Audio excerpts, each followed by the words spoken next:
Niining panahon nga ang putling ebanghelyo gihagit sa mga hiwi nga pagtulunan.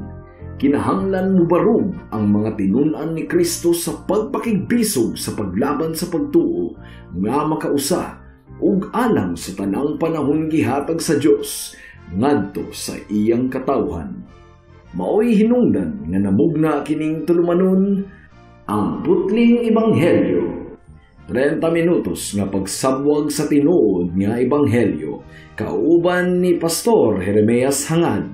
Ang putling ebanghelyo tulumanon nga gihatod kaninyo sa Unidos Community Bible Fellowship sa Unidos Plaridel, Misamis Occidental. Ang putling ebanghelyo, ang putling ebanghelyo, ang putling ebanghelyo.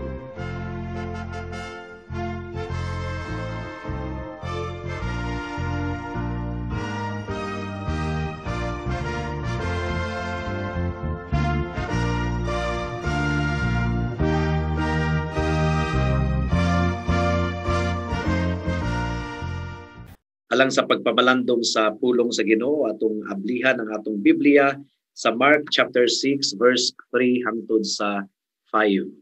Ug sa dili pa kita magpadayon, once again akong gigreet ang akong lolo nga si Lolo Isabelo Laure Senior nga naminaw karon sa pagwali sa pulong sa Ginoo. Mark chapter 6 verse 3 to 5. Si Jesus mibiya ni adtong dapita ug mipauli sa iyang lungsod ug mikuyog kaniya ang iyang mga tinunan.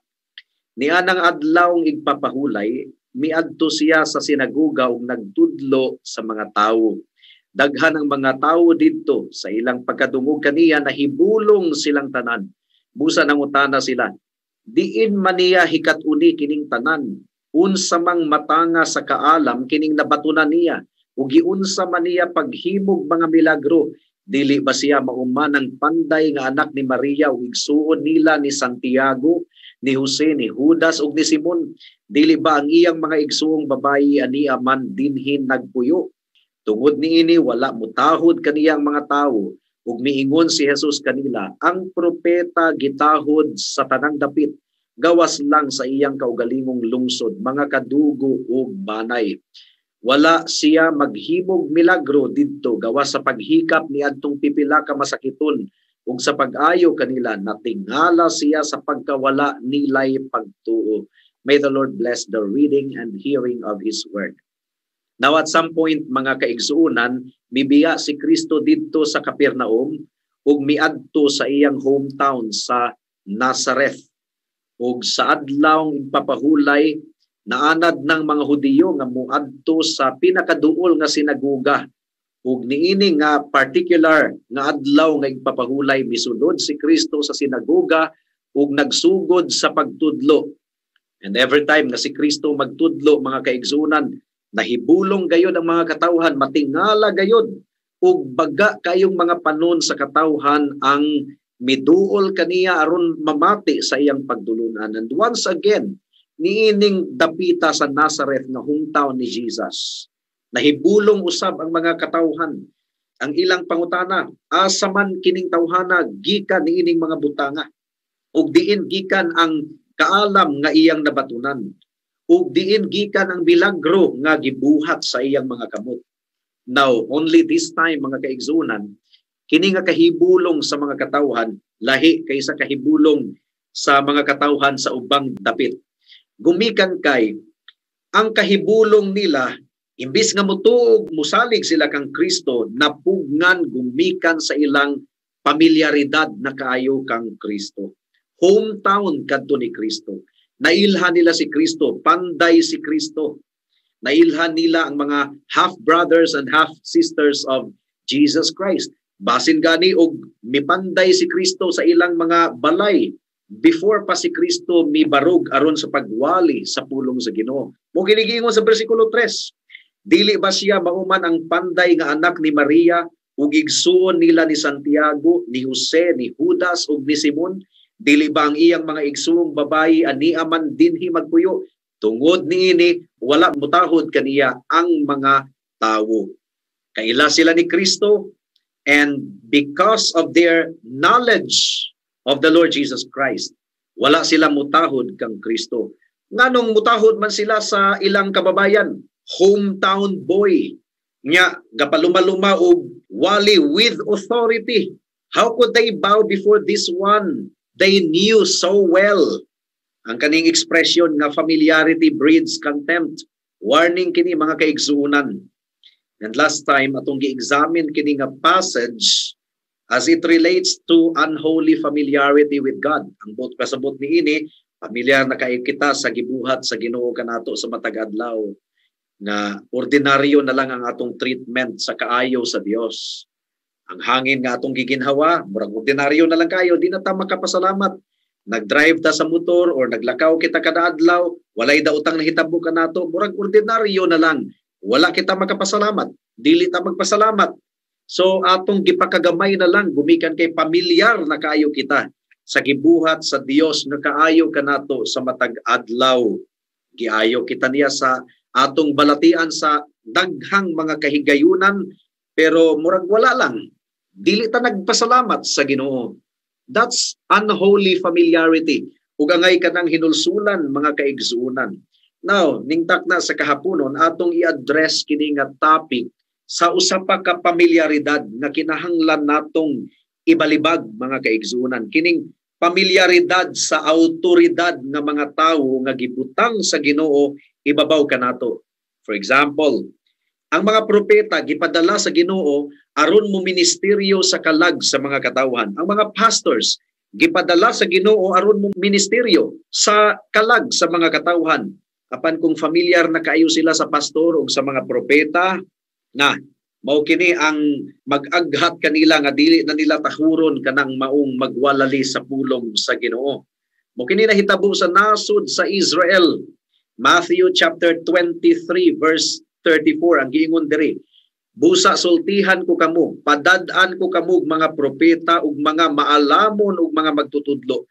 Patiyon ninyo ang pipila kanila ug ilansang sa krus ang uban. Ang uban pamunala ninyo sulod sa inyong mga sinaguga ug gukdo ninyo sila gikan sa usa ka lungsod ngadto sa laing lungsod. You see, walay pagtahod sa mga magwalali sa pulong sa Ginoo.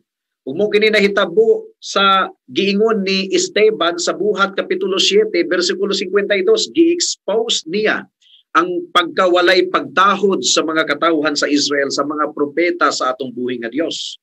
Acts chapter 7 verse 52, may propeta ba nga wala lutusa sa inyong mga katigulangan?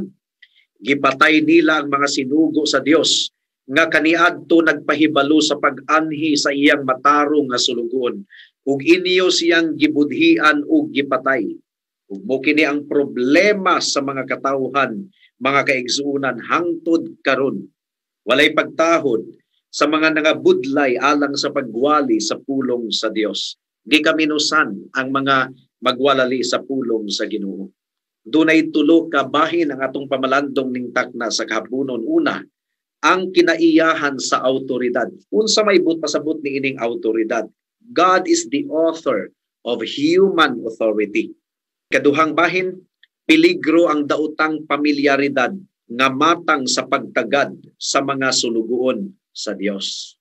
Ug ikatulo, unsa ang solusyon sa daotang pamilyaridad nga maoy hinungdan sa walay pagtahod alang sa mga sulugoon sa Dios. Magampo una kita.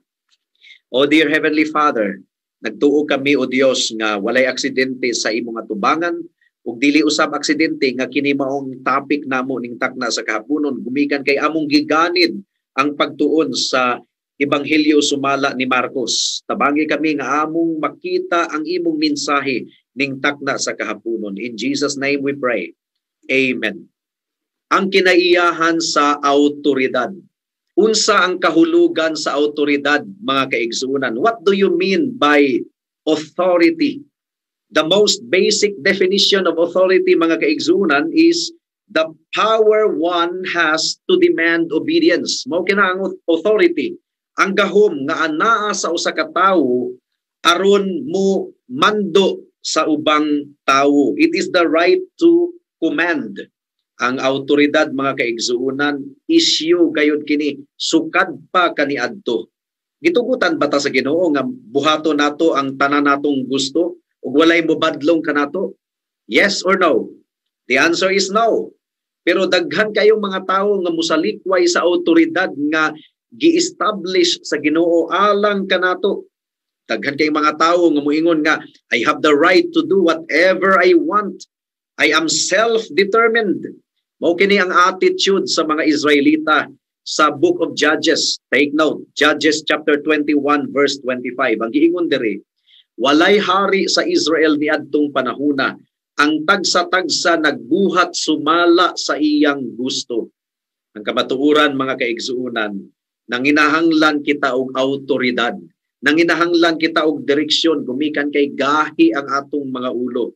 Wala gibuhat sa Ginoo ang tawo aron maghari siya sa iyang kaugalingon ug buhaton na iya ang tanan niyang gusto. No, ang Dios mao ang nag-establisar og awtoridad, ginikanan ibabaw sa ilang mga anak, mga opisyales sa gobyerno alang sa mga lumulupyo sa katilingban ug mga pastor alang sa mga karnero sulod sa iglesia. Well, ang Dios ang pinaka-ultimate nato nga awtoridad nga kinahanglan magpasakop kita sa Dios. Wala kita gibuhat sa Ginoo nga mahimong independyente. Pero adunay mga aspeto sa atong kinabuhi mga kaigsuunan nga gidiligar sa Ginoo ang awtoridad sa mga pipila ka mga katawhan o kinahanglang magpasakop kita kanila. Exodus chapter 22 verse 28, mao nga lumulupyo kita sa Pilipinas bisan pa og wala kita makauyon. For example, kung wala ta makauyon kang President Duterte, ato gihapon siyang irespetar, ingon nga pangulo sa atong nasod. Dili nato bugal-bugalan kay masuko ang Ginoo kanato. Dili nato pasipad-an siya sa iyang pagkapangulo sa atong nasod kay hampakon kita sa Ginoo. Exodus kapitulo 22 bersikulo 28. Ang giingon diri, ayaw kamo pagsultig dautan batok sa Dios ug ayaw ninyo tungluha ang usa ka pangulo sa inyong katawhan. Irespetar nato bisan pagkinsa ang nangatungdanan, gumikan kay mao kini ang kabubuton sa Dios. Sa government officials, Roma kapitulo 13 bersikulo 1, ang giingon diri, kinahanglan ang tanan magtahod sa mga anaa sa kagamhanan kay walay awtoridad nga dili tinugutan sa Dios ug ang mga kagamhanan karon gipahimutang sa Dios. Mga kaigsuunan, ang Ginoo di ay ang nagpahimutang sa mga kagamhanan. Kung dili kabubuton sa Dios nga si Presidente Duterte mao ang presidente sa Pilipinas, wala unta siya nakadaog. Gamhanan ang Dios. Apan ang Dios mao ang gabutang ni Duterte sa atong nasod mao nga ato siyang iampo ug ato siyang suportahan. Kung doon na siya dautan nga gibuhat, atong iampo ug kung atong i-communicate kaniya ang desisyon niya nga dili maayo, ato kining buhaton in a very respectful way mga kaigsunan. Dili kabubuton sa Ginoo nga dunay self-rule.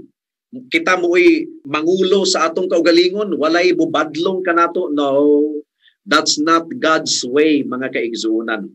Gibutang sa Ginoo ang awtoridad, ibabaw kanato. Kinahanglan nga musunod kita sa atong mga leaders. Mao kini ang essence sa ika-5 ka sugo sa Ginoo.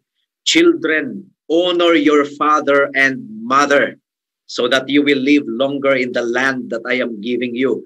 Ug mo kini giingon ni Pablo sa Ephesians chapter 6 verse 1, gikutlo niyang 5th commandment, children, obey your parents in the Lord, for this is right.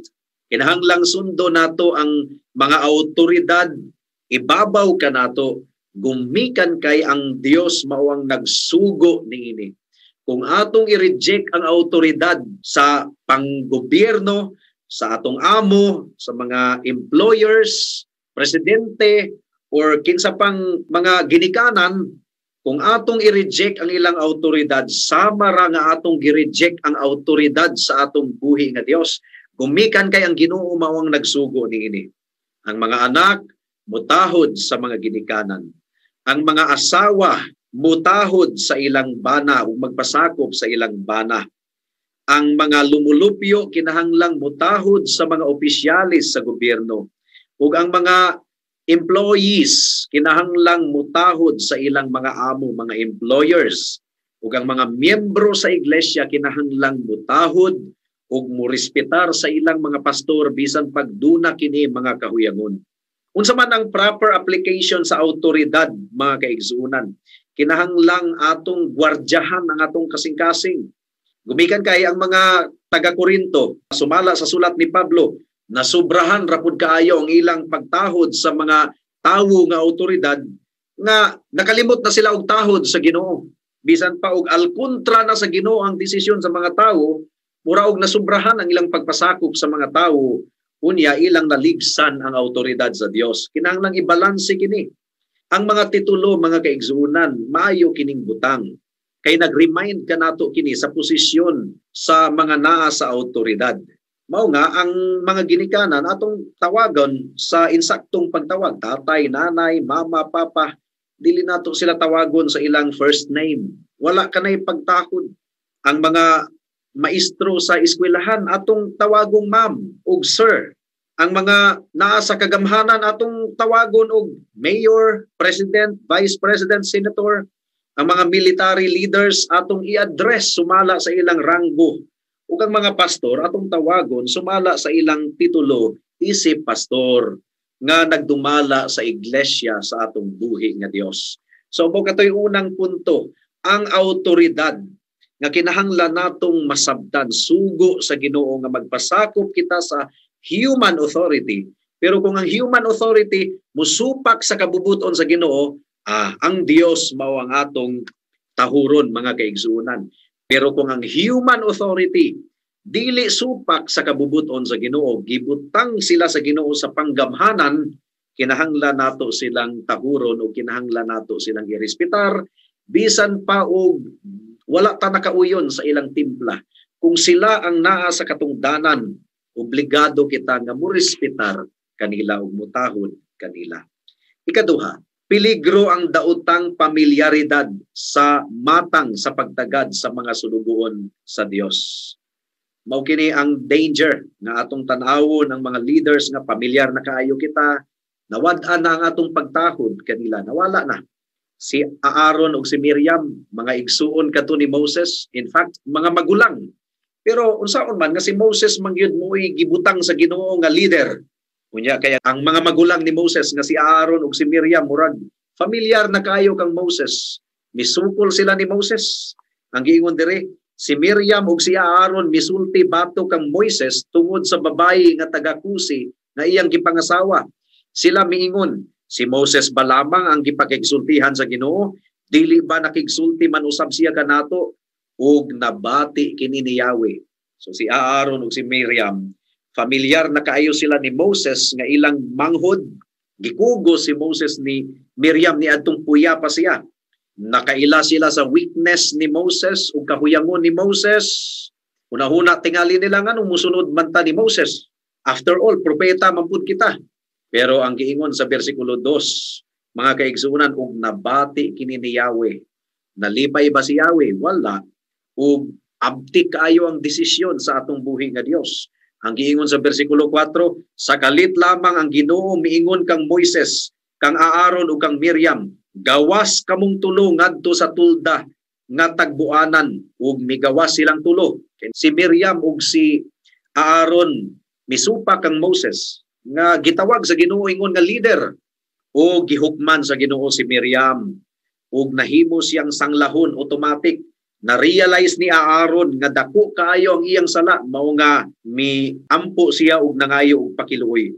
Numbers chapter 12 verse 11 ang giingon diri, ug si Aaron miingon kang Moses, agalon ko, ayaw intawon kami siluti tungod sa binuang ug sa sala nga among nahimo. So you see, bisan pa og manghod nila si Moses, mga kaigsuonan. Pero unsaon man na si Moses man ang gituga sa Ginoo, gituboy ingon nga leader, kinahanglan gyud nga tahuron. Peligro de kining pamilyaridad, pamilyar kaayo sila. Now, at another time, adunay usa ka Levita nga ang pangalan si Korah. Sa Numbers chapter 16 verse 1, iyang gitipok ang 250 ka mga influential nga mga kalalakihan sa Israel ug nakigbatok sila kang Moses ug kang Aaron misukol sila, Numbers chapter 16 verse 2, ug ang mga 250 leaders ilang gidani nga musukol usab kang Moses, o gisilutan sila sa Ginoo. Nabuak ang yuta ug sila nangalunod, nalubong nga patay. Delikado mao kini ang problema sa Israel. Pamilyar kayo sila sa mga propeta nga gisugo sa Ginoo aron magwali sa pulong sa Ginoo. Mao nga ilang gisalikway ang mga propeta, ilang gipasakitan, ilang gipasipadan. The more nga mailhan nato ang atong mga pastors, mga leaders, kanya ma-discover nato ang ilang mga kahuyangon. Kay kinsabay tawo nga walay kahuyangon.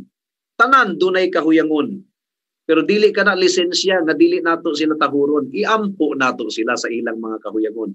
Ang mga asawa nga daghan po kayo kahuyangon ang ilang bana nga ilang namatikdan. Dili na lisensya nga dili tahuron ang bana. Gumikan kay sa asawa ug bana ang gi-assign sa Ginoo nga leader ang bana, dili ang asawa. Now, ang mga miyembro nga suod na kayo sa pastor, murag suod na kayo, nakalimot sila nga pastor na kinahanglan gihapong tahuron. Mao nga adunay mga leaders, ikatulong punto, unsa may remedyo ani nga malikayan kining gitawag og unholy familiarity. Sa unag yung panahon, dunag yung mga leaders nga ga-maintain sila og distance sa mga gingsakupan nila.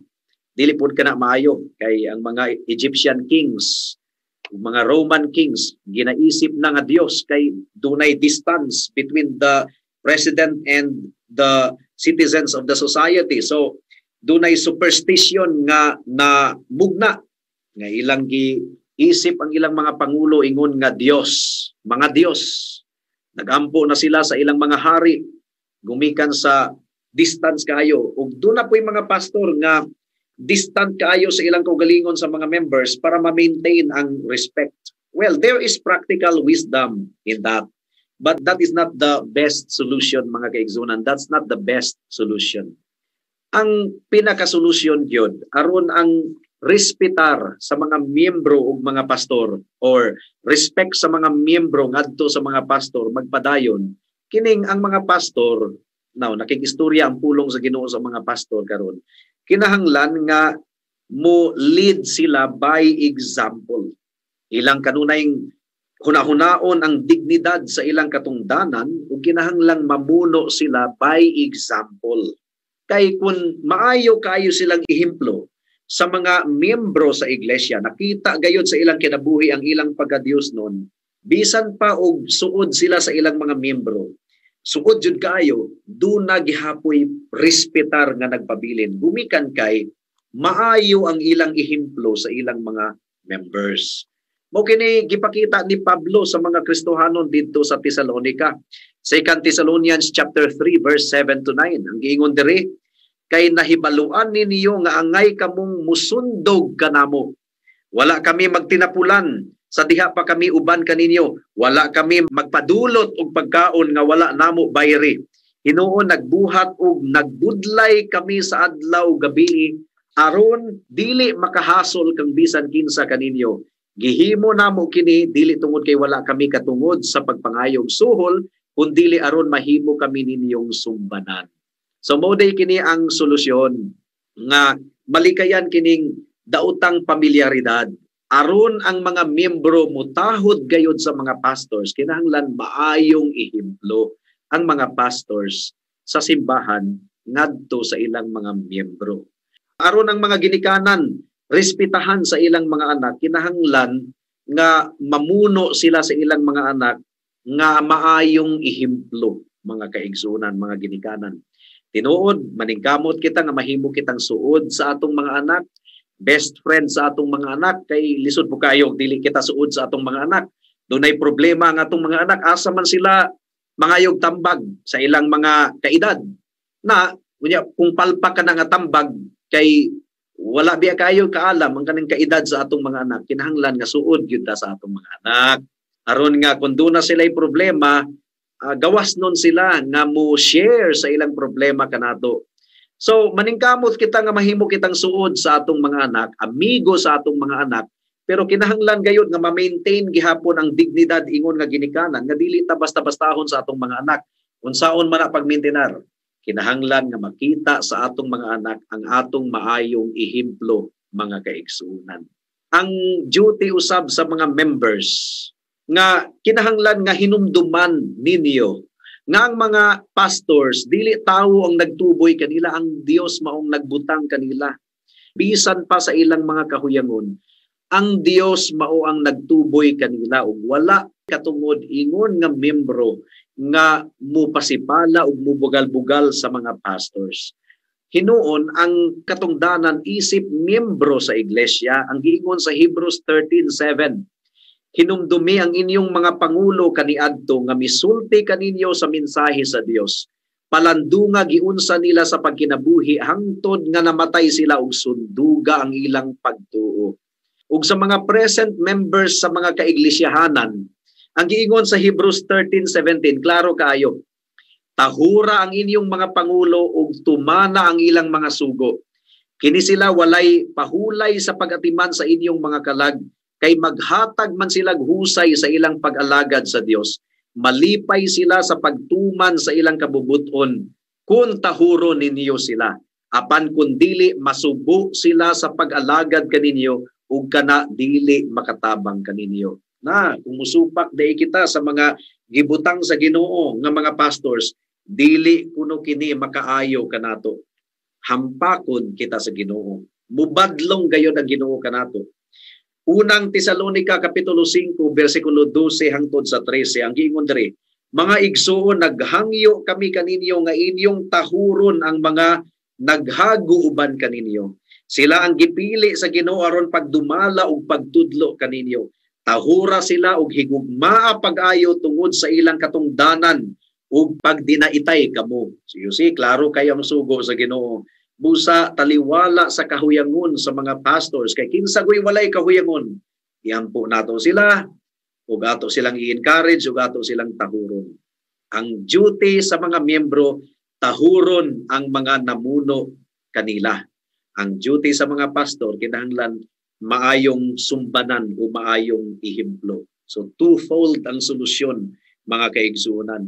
Ang mga tatay ug nanay, kinahanglan nga maayong ihemplo sa ilang mga anak, ug ang mga anak kinahanglan mutahod sa mga ginikanan. Adunay suod nga pagdinaitay pero na-maintain ang dignidad sa autoridad, mga kaigsuonan. Now, ang mga anak ha, tahura ang mga ginikanan kay daghan kayo kung nailhan ng mga anak nga wala gitahod nila ang ilang ginikanan, namatay ang ilang ginikanan, ay pa sila naghilak-hilak, makubako, mahal kuno nila ang ilang ginikanan, I love you, wala na'y pulos, patay na. Busa, ang pagbasol, ulahi ang pagbasol, mga kahigalaan, tahura ang mga ginikanan, tamura ang mga ginikanan, samtang buhi pa sila ipabati kanila ang imong pagmahal kanila. Ug ang Dios nagaingon, children, obey your parents in the Lord, for this is right. Honor your father and mother, for this is the first commandment with a promise, that you will live long in the land that I am giving you. Busa, mga kaigsuunan, kinahanglan nga tamuro nato ang autoridad nga gibutang sa Ginoo ibabaw kanato. All of us people are under certain authorities. Isip pagtahod sa Ginoo, mutahod kita sa mga autoridad. O kita mahimo usab kita nga autoridad someday sa atong mga anak. Kung ikaw ulitaw pa og dalaga, aron ka tahuron sa imong mga anak, tahura ang imong mga ginikanan. Kay ang imong dili pagtahod sa imong ginikanan, imo rapod ka ng anihon ug madamlag. Mo nga aron ka makaila kung kinsa gyud ka, hala panganak. Kung giunsa nimo pagtagad ang imong mga ginikanan, tubag-tubagon usab ikaw sa imong mga anak kung perte kayo ka motibad, mga kaigsuunan. Busa hinulsuli ang sala sa walay pagtahod sa autoridad o labaw sa tanan. Ang pagpasakop nato kang Kristo ingon nga Dios ug hari. Siya nga atong Dios, siya nga atong hari. Usa ka timailhan sa tawo nga giluwas sa Ginoo. Gibag-o ang iyang kasing-kasing nga kaniadto wala siya pagtahod ug pagpasakop sa pulong sa Ginoo, pero karon mipasakop ug mitahod na siya kang Kristo. Kung nagpabilin ang imong kasing-kasing nga wala nagpasakop kang Kristo ingon nga hari, dili ka pa tinuod nga luwas. Hinulsuli ang imong sala ug dangup kang Kristo ug saligi siya ingon nga imong Dios ug manluluwas, ang iyang dugo igo na aron mahindluan ka sa tanan nimong mga kasalanan, past, present and future. Buhata kini karon kay basin ug ugma ulahin na ang tanan. Mag-ambot ta. Salamat o Dios sa mensahe nimo ning takda sa kahaponon. Hinaot nga nagbunga kini sa kasing-kasing hunahuna sa tanang mga nakapaminaw niini. In Jesus' name we pray. Amen. Alang sa dugang nga mga pangutana, mahimong mo text kang Pastor Jeremias hangad sa 0935 744 3030.